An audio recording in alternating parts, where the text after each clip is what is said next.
کہ مرنے سے پہلے ہم سب کر لے اس پہ غور.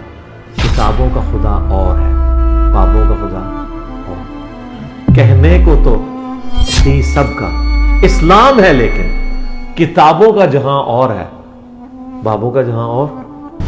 وَلَنَبْلُوَنَّكُمْ بِشَيْءٍ مِّنَ الْخَوْفِ وَالْجُوعِ وَنَقْصٍ مِّنَ الْأَمْوَالِ وَالْأَنفُسِ وَالثَّمَرَاتِ. ہم ضرور آزمائیں گے دنیا کی زندگی میں تمہیں خوف کے ذریعے، بھوک کے ذریعے، جان اور مال میں نقص کے ذریعے. وَبَشِّرِ الصَّابِرِينَ، اور بشارت ہوگی صبر کرنے والوں کے لیے. تو یہ ساری تکلیفیں، ان کو آپ مکافات عمل کہہ کے نہیں جان چھڑا سکتے، یہ اللہ کی طرف سے آزمائش بھی ہو سکتی ہے کسی کے اوپر. اور صبر کرنے والوں کے لیے بشارت ہے، اور ان کی نشانی کیا ہے؟ الذین اذا اصابتهم مصیبہ، جب کبھی انہیں کوئی مصیبت پہنچتی ہے تو وہ کہتے ہیں قالوا انا للہ وانا الیہ راجعون. بھئی ہم بھی تو اللہ کی طرف سے آئے تھے، ہمیں بھی لوٹ کے اللہ کے پاس جانا ہے. اگر کوئی تکلیف آئی ہے تو یہ بھی چلی جائے گی نا. سب سے بڑی تکلیف کیا ہے؟ موت. وہ بھی تو ہم پہ آنی ہے نا. تو اس سے پہلے اگر چھوٹی تکلیف آئی ہے تو اللہ کی طرف چلی جائے گی. اس کانٹیکسٹ میں ایک حدیث ہے صحیح مسلم میں، بڑی زبردست. ام سلمہ کہتی ہیں کہ جب ابو سلمہ میرے خاوند فوت ہوئے،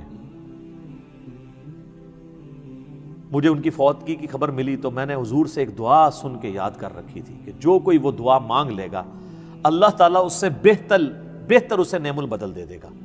اور وہ دعا آدھا پورشن تو یہی ہے، سورۃ البقرہ کی آیت نمبر 156، انا للہ وانا الیہ راجعون. اس کے بعد ہے اللہم اجرنی، یہ جھٹکے سے ملے گا، اللہم اجرنی، حمزہ آگے، اللہم اجرنی فی مصیبتی واخلف لی خیرا منہا. اے اللہ مجھے اس مصیبت میں اجر عطا فرما اور میرے لیے اس سے بہتر نعم البدل کر دے. تو کہتی ہیں کہ نبی علیہ السلام نے فرمایا تھا جو یہ دعا مانگ لے گا نا تو اللہ تعالیٰ اس کی کمپنسیشن فرما دے گا، اسے بہتر نعم البدل دے گا. کہتے ہیں میں نے دعا تو کی، پھر میں یہ سوچتی تھی کہ میرے خامن جیسا تو کسی کا خامن نہیں ہوگا، ابو سلمہ جیسا خامن مجھے کیسے مل سکتا ہے. تو جب عدت پوری ہوئی تو نبی علیہ السلام نے پیغام کا نکاح کا پیغام بھیج دیا، ام المومنین بن گئی. اور یہ ہماری وہ ماں ہے جو سب سے آخر میں فوت ہوئی ہیں 64 ہجری میں، واقعہ کربلا کے بھی 3 سال بعد.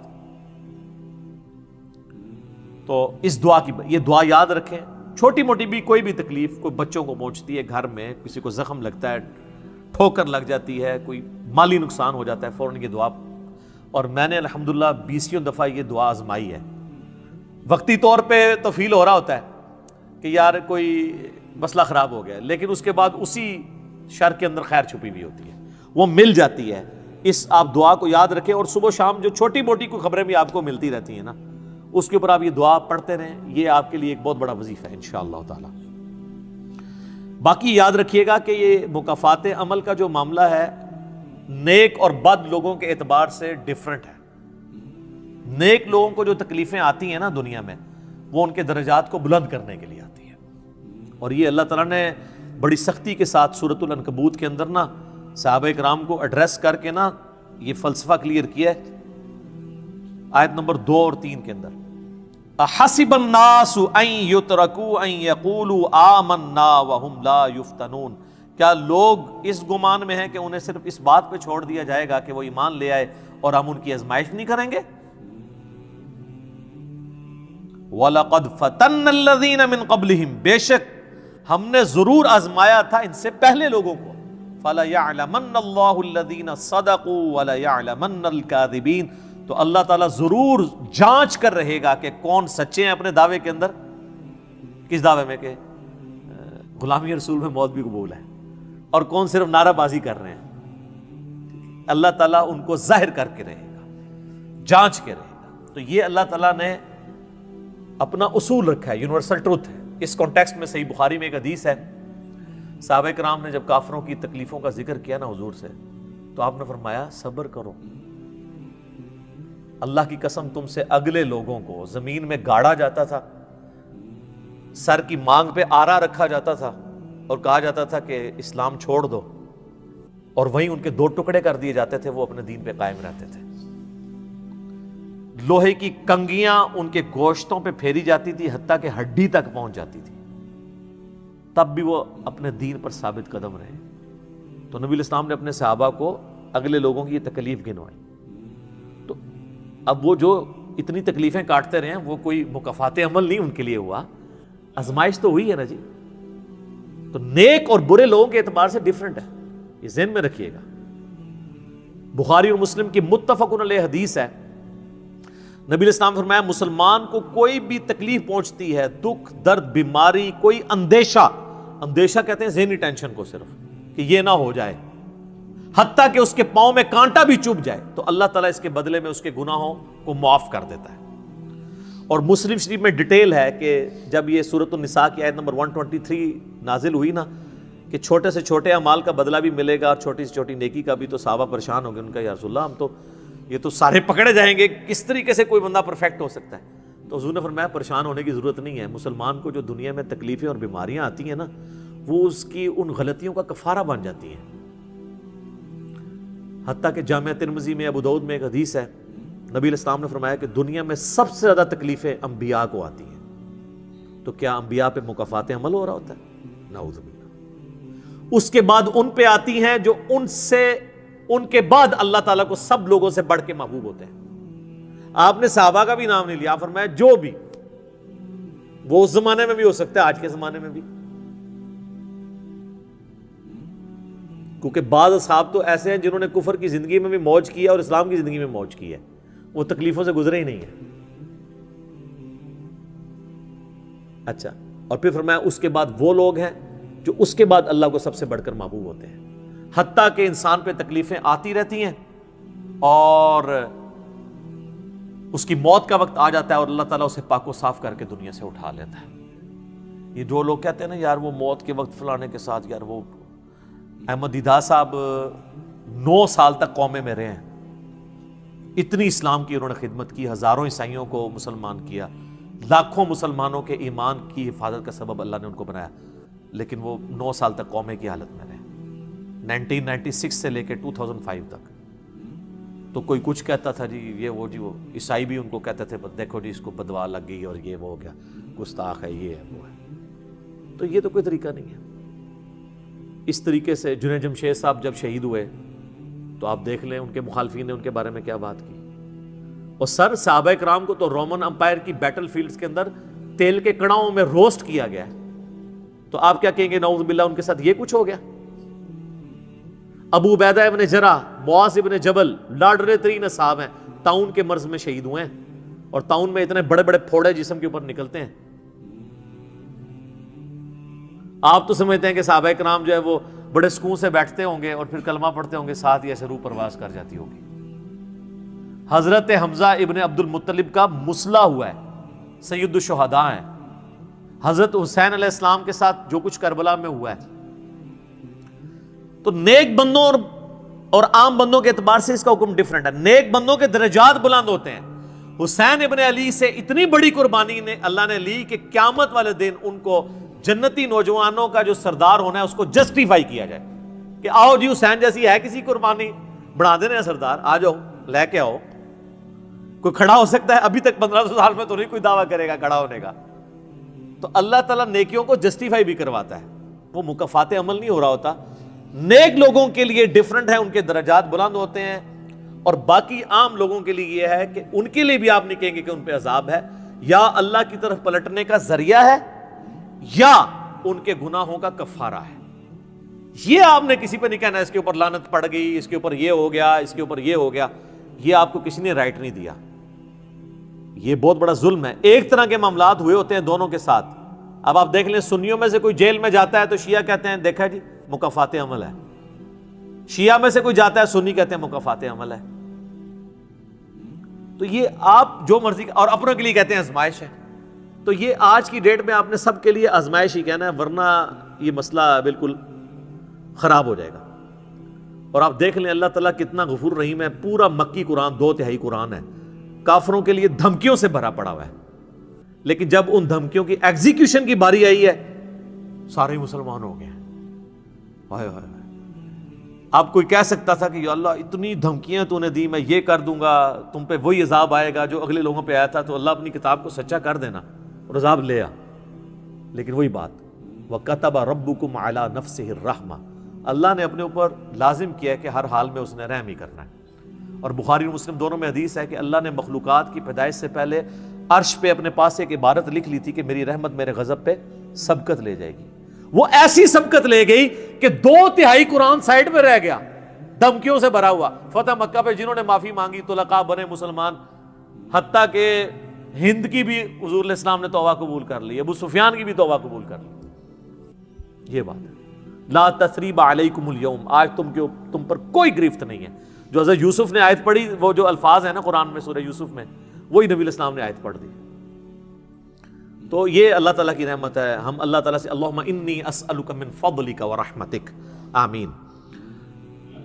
اللہ جی، اللہ تعالیٰ سے خیر مانگنا چاہیے، اللہ تعالیٰ کی طرف رجوع لانا چاہیے. اس حوالے سے بخاری اور مسلم دونوں میں حدیث ہے. میں اب آپ کو تھوڑے وظیفے بھی بتا دوں نا. ظاہر آزمائشیں تو ہر بندے پہ آتی ہیں، اللہ کی طرف رجوع بھی لانا چاہیے. ان آزمائشوں سے نکلنے کا طریقہ کیا ہے؟ بخاری اور مسلم دونوں میں حدیث ہے.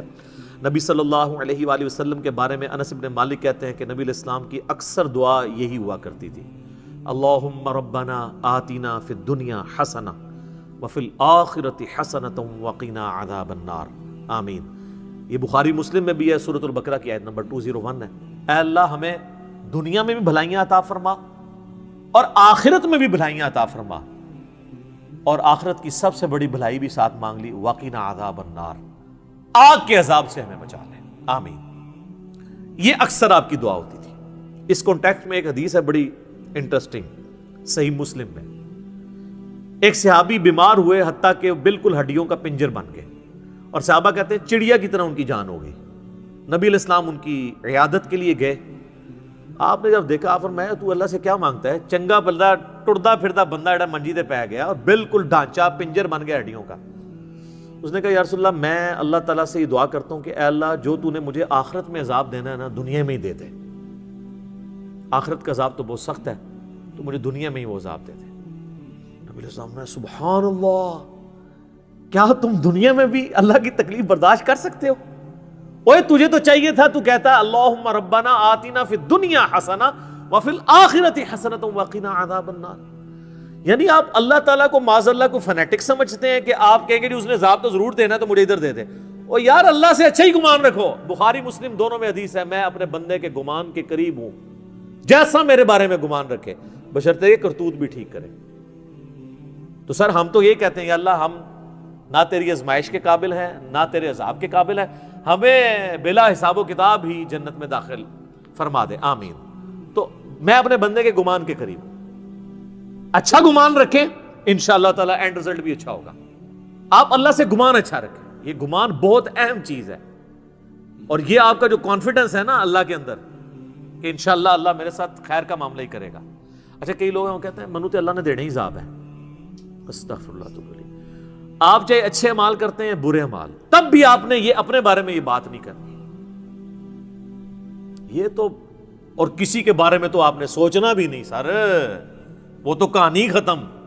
وہ تو صحیح مسلم میں حدیث ہے نا، ایک شخص نے قسم اٹھا کے کہہ دیا تھا کہ اللہ تعالیٰ اس کو کبھی معاف نہیں کرے گا. وہ بڑا گنہگار شخص تھا. اللہ کی بارگاہ میں پہنچے، اللہ نے فرمایا تو نے میرے بھی آپ پہ کیسے قسم کھا دی؟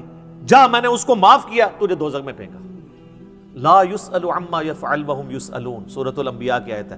اللہ کو کوئی نہیں پوچھ سکتا اس نے یہ کیوں کیا، وہ سب کو پوچھ سکتا ہے کہ انہوں نے یہ کیوں کیا. یہ اللہ تعالیٰ کے بارے میں ناشکری پھیلانا سورہ الزمر میں ہے، لا تقنطوا من رحمت اللہ، اللہ تعالیٰ کے بارے میں مایوسی عوام کے اندر پھیلانا. لیکن اس کا دوسرا پہلو بھی غلط ہے کہ آپ رحمت کی آیتیں پڑھ کے تو لوگوں کے کام چوک کے رکھو، وہ بھی دوسری ایکسٹریم ہے، وہ بھی نہیں ہونی چاہیے. رحمت سے دھوکہ بھی نہیں کھانا، ہاں اعمال پورے کرنے ہیں اور پھر اللہ سے امید بھی رکھنی ہے. جو سیدنا ابوبکر نے حضرت عمر کو وصیت کرتے ہوئے کیا کہا تھا کہ عمر جب تو جنتیوں کی طرف دیکھے نا تو دعا کرنا کہ میں بھی ان میں شامل ہو جاؤں، اور جب بھی تو جہنمیوں کا ذکر لائے تو اللہ صلی اللہ سے پناہ مانگنا کہ کہیں میں ان میں شامل نہ ہوں. انہوں نے آگے سے کہا کہ میں عشرہ مبشر ہوں. ٹھیک ہے، یہ معاملہ بہت سینسٹیو ہے. جن کو اللہ کا تعارف ہے نا تو وہ ان کی زندگی بڑے ڈر ڈر کے گزرتی ہے. تو یہ حدیث میں نے اس لیے بتا دی. ایک اور ذریعہ ہے ان آزمائشوں سے نکلنے کا. صحیح بخاری اور مسلم دونوں میں حدیث ہے، جس کی یہ خواہش ہے کہ اللہ اس کی عمر دراز کر دے اور اس کے رزق میں کشادگی دے دے. رزق میں دنیا کی ہر نعمت شامل ہے. ہم تو دولت ہی سمجھتے ہیں نا. اچھی صحت بھی رزق ہے, اچھی اولاد بھی رزق ہے, اچھی صحت بھی رزق ہے, مال کی فراوانی بشرطے کہ وہ فطرے میں نہ ڈال دے وہ بھی رزق ہے. ہر چیز دنیا میں جتنی بھی اہمیت ہے کی چیزیں جو ہم سمجھتے ہیں. تو بخاری اور مسلم دونوں میں الفاظ ہیں, جس کی یہ خواہش ہے اس کی عمر دراز ہو جائے اور اس کے رزق میں کشادگی ہو تو اپنے رشتہ داروں کے ساتھ حسن سلوک کرے. یہ ہے جناب وہ کام کرنے کا. حسن سلوک خالی ان کو تسلیاں نہیں دینا. ظاہر ہے قرآن اور حدیث میں جب رشتہ داروں سے صلہ رحمی کا ذکر آتا ہے تو یہ ہے کہ ان کے ساتھ قطع تعلق ہی نہیں کرنی, دوسرا ان کی فائنینشیل سپورٹ کرنی ہے. اس لیے آپ دیکھیں سب سے زیادہ حقدار زکوٰۃ کے, صدقات کے آپ کے بہن بھائی ہیں. سب سے قریبی رشتہ وہ ہے, اس کے بعد کوئی اور حقدار ہے. باقی اس پہ تو امت کا اجماع ہے کہ جو صدقات اللہ کی راہ میں آپ کرتے ہیں اس سے اللہ تعالیٰ تکلیف ٹالتا ہے. منت سے نہیں ٹلتی. بخاری مسلم میں حدیث ہے کہ منت سے کنجوس کا مال ہی نکلتا ہے, تکلیف نہیں ٹلتی. لاجیکل ہے. منت تو یہ کہ یا اللہ پہلے کر تو میں کراں گا, اور صدقے میں کیا ہے, یا اللہ میں نے تیری طرف سے تیری راہ میں یہ صدقہ کیا اور میں اس نیک عمل کا وسیلہ تجھے پیش کرتا ہوں, میرا مسئلہ حل کر دے. جو بخاری مسلم میں حدیث ہے 3 لوگ غار میں پھنس گئے تھے, انہوں نے اپنے پرانے اعمال کا واسطہ پیش کیا تھا. یہ نہیں تھا کہ یا اللہ ایک بار کاٹ دیتے یہ کریں گے, پھر کون سی نکلنا. انہوں نے اپنے پرانے کیے ہوئے اعمال کا وسیلہ اللہ کے حضور پیش کیا, جو قرآن میں بھی ہے وَاسْتَعِينُوا بِالصَّبْرِ وَالصَّلَاةِ. صبر اور نماز کے ذریعے اللہ کی مدد چاہو, جس سے وہ کہتے ہیں جی اس سے غیر اللہ کی مدد ثابت ہوتی ہے. تو کوئی کہتا ہے المدد یا صبر, المدد یا نماز, اور اس کا مطلب ہے صبر اور نماز سے اللہ کی مدد, کیونکہ آگے آتا ہے ان اللہ مع الصابرین, بے شک اللہ تعالیٰ صبر کرنے والوں کے ساتھ ہے. تو نیک اعمال کا وسیلہ آپ اللہ کے حضور پیش کریں. تو صدقہ اور خیرات کرنا یہ اللہ تعالیٰ کی طرف سے آئی ہوئی تکالیف کو, بلاؤں کو ٹال دیتا ہے. ایک چٹکلا عرض کر دیں. صدقہ وہ چیز ہے جو بلا کو کھا جاتی ہے, اور مولوی وہ بلا ہے جو صدقے کو بھی کھا جاتی ہے. ہاں, صدقہ کس کو دیتے ہیں سر؟ دیکھا ہے کتنی بڑی بلا ہے. بلاواں نو جڑی چیز کھاندی ہے وہ صدقہ ہے, اور جو صدقے نو بھی کھا جائے سب تو بڑی بلا وہ مولوی ہے. اچھا, یہ چٹکلے کے طور پہ اس کو نیگیٹو کسی نے نہیں لینا, میں نے ایک مزاح کے طور پہ بات کی, اس کا اس ٹاپک کے ساتھ کوئی تعلق نہیں ہے, چونکہ ایک مشہور ہے چیز. تو یہ میں نے آپ کو ایک دعائیں, اذکار اور پھر اعمال بھی بتا دیے. آخر میں 2 دعائیں میں وہ جو بیان کی تھی ان کو ریپیٹ کر دیتا ہوں. ایک پریونٹیو دعا ہے. یہ 2 علاج ہوتے ہیں نا, پریونٹیو اور کیوریٹیو. پریونٹیو علاج یہ ہوتا ہے کہ بیماری ہونے سے پہلے علاج کیا جائے, جیسے ویکسین ہے. آج کل وہ کہہ رہے ہیں کورونا کی ویکسین بن گئی ہے کہ وہ لگوا لیں تو تکلیف ہوئی نا. ایک ہوتا ہے کیوریٹیو علاج کہ بیماری ہو گئی ہے تو اب علاج کیسے کرنا ہے. تو پریونٹیو علاج جو دعائیں ہیں نا وہ ہے اللہم ربنا آتنا فی الدنیا حسنہ وفی الآخرۃ حسنۃ وقنا عذاب النار. ہر نماز کے تشہد میں اسے مانگے, ٹھیک ہے, بلکہ سجدے میں مانگے. صحیح مسلم میں حدیث ہے کہ سجدے میں تم اپنے رب کے سب سے زیادہ قریب ہوتے ہو, خوب دعائیں مانگا کرو. سجدے میں بھی آپ یہ دعا مانگ سکتے ہیں, تشہد میں تو مانگے ہی مانگے. وہ بخاری مسلم میں حدیث ہے درود شریف کے بعد جو چاہو اپنے رب سے مانگو, وہ تو قبولیت کی ایک جگہ ہے.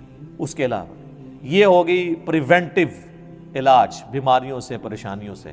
جتنے سنت اذکار ہیں, بسم اللہ الذی لا یضر یا اعوذ بکلمات اللہ التامات من شر ما خلق, یہ ساری کی ساری چیزیں اللہ تعالیٰ کی طرف سے ایک سنت اذکار ہیں. لیکن یہ یاد رکھیے گا یہ ناگہانی آفات کے لیے ہیں. یہ نہیں ہے کہ بسم اللہ پڑھ کے ساکٹ میں انگلی دے دے یا بسم اللہ الذی لا یضر پڑھ کے تو کوبرے سے کھیلنا شروع کر دے. نہیں, وہ پھر آپ اپنے اوپر تقدیر خود غالب کروا رہے ہیں, پھر یہ اذکار نہیں اثر کریں گے. یہ ناگہانی آفات کے لیے. جب کوئی شخص اپنے اوپر خود تقدیر غالب کر لیتا ہے نا پھر وظائف ہو جاتے ہیں سائڈ کے اوپر. یہ ذہن میں رکھیے گا. پھر بھی جو تکلیفیں آنی ہیں نا وہ تو آنی ہے اللہ کی طرف سے آزمائش والی. وہ تو ہمیں یہی ایٹیچیوڈ ہے کہ ہم اللہ تعالیٰ کی طرف رجوع لائیں, اور وہی ہے کیوریٹیو علاج کہ جب کسی پہ تکلیف آ جائے تو اب کیا کرنا ہے. اس نے کہنا ہے انا للہ و انا الیہ راجعون اللہم اجرنی فی مصیبتی و اخلف لی خیرا منہا. یہ مکافات عمل کا سارا ٹاپک اس کا اینڈ میں کروں گا سورہ الحدید کی ان 2 آیات کے اوپر، جس کے بعد صبر آ جائے گا سب کو، کہ اللہ تعالیٰ نے یہ تکلیف کا سلسلہ دنیا میں جو رکھا ہوا ہے اس پہ صبر کے لیے کیا ترغیب دلائی ہے۔ آیت نمبر 22 اور 3، ما اصاب من مصیبت فی الارض ولا فی انفسکم، کوئی مصیبت بھی ایسی نہیں کہ زمین میں آئے۔ زمین میں کیا مصیبت آتی ہے؟ زلزلہ، وبائی امراض، سیلاب، طوفان، ولا فی انفسکم، اور نہ کوئی ایسی مصیبت کہ تمہاری جان میں آئے۔ جان میں ہر طرح کی بیماری، کسی کو بلڈ کینسر ہو گیا، کسی کے گردے فیل ہو گئے، کسی کو ہیپاٹائٹس ہو گیا، تو اللہ تعالیٰ فرماتا ہے الا فی کتاب من قبل ان نبرأھا، یہ ہم نے لوح محفوظ پہ پہلے ہی لکھا ہوا ہے، اس سے پہلے کہ ہم یہ تکلیف بھیجیں۔ کام ہی ختم ہو گیا۔ اللہ کہتا ہے ہم نے تو یہ طے کیا، یہ ڈیسٹنی ہے تمہاری، تقدیر ہے۔ ان ذالک علی اللہ یسیر، یاد رکھنا یہ اللہ کے لیے بڑا احسان ہے، بہت آسان ہے۔ کوئی یہ بھی کہہ سکتا ہے یہ کتنا ہو گیا، پہلے ہی اللہ کو پتا ہے، اللہ کے علم کے لیے آسان ہے۔ سورۃ الانعام میں تو یہاں تک آیا ہے کہ خشکیوں میں یا سمندروں کے اندر کسی درخت کا اگر پتا بھی گرتا ہے نا تو اللہ کو پہلے سے علم ہے، اور زمین کی گہرائیوں میں کوئی دانہ بھی پھوٹتا ہے نا وہ پہلے۔ اب ظاہر ہے ہمارا ذہن تو اس ڈیٹے کو سمجھ نہیں سکتا، بلکہ آج ہم نے لیپ ٹاپس میں ہارڈ ڈسک میں وہ ڈیٹا سٹور کر لیا ہے جو 8 سے 100 سال پہلے کا انسان اس کو ماننے کے لیے تیار نہیں ہوگا کہ یہ ٹچ سکرین موبائل کیا کر سکتا ہے، اتنی دور بات کر سکتے ہیں، وہ تو اس کو بھی ماننے کے لیے تیار نہیں ہوں گے۔ لیکن ہو گیا ہے نا کہ انسان کو اللہ نے ترقی کرائی ہے، تو اللہ کا علم تو بہت کامل ہے۔ لِكَيْ لَا تَأْسَوْا عَلَىٰ مَا فَاتَكُمْ، یہ ہم نے اس لیے کیا، یعنی ہم نے تقدیر میں پہلے یہ چیزیں لکھی تھی تاکہ تم مت افسوس کرو اس چیز پہ جو تم سے چھین لی جائے۔ وَلَا تَفْرَحُوا بِمَا آتَاكُمْ، اور اس پہ شیخی مت بگاڑنا جو اللہ نے تمہیں دی ہے۔ اللہ کسی سے لے کے آزماتا ہے تو کسی کو دے کے بھی آزماتا ہے۔ وَاللَّهُ لَا يُحِبُّ كُلَّ مُخْتَالٍ فَخُورٍ، اور اللہ تعالیٰ پسند نہیں کرتا ہر شیخی بگاڑنے والے کو، جو بات بات کے اوپر شیخی بگاڑتا ہے۔ کسی کے پاس اگر کوئی اللہ کی طرف سے نعمتیں ہیں تو وہ اللہ کا شکر ادا کرے، اور اگر کسی کے اوپر آزمائش کا وقت ہے تو وہ اللہ کی طرف رجوع لائے۔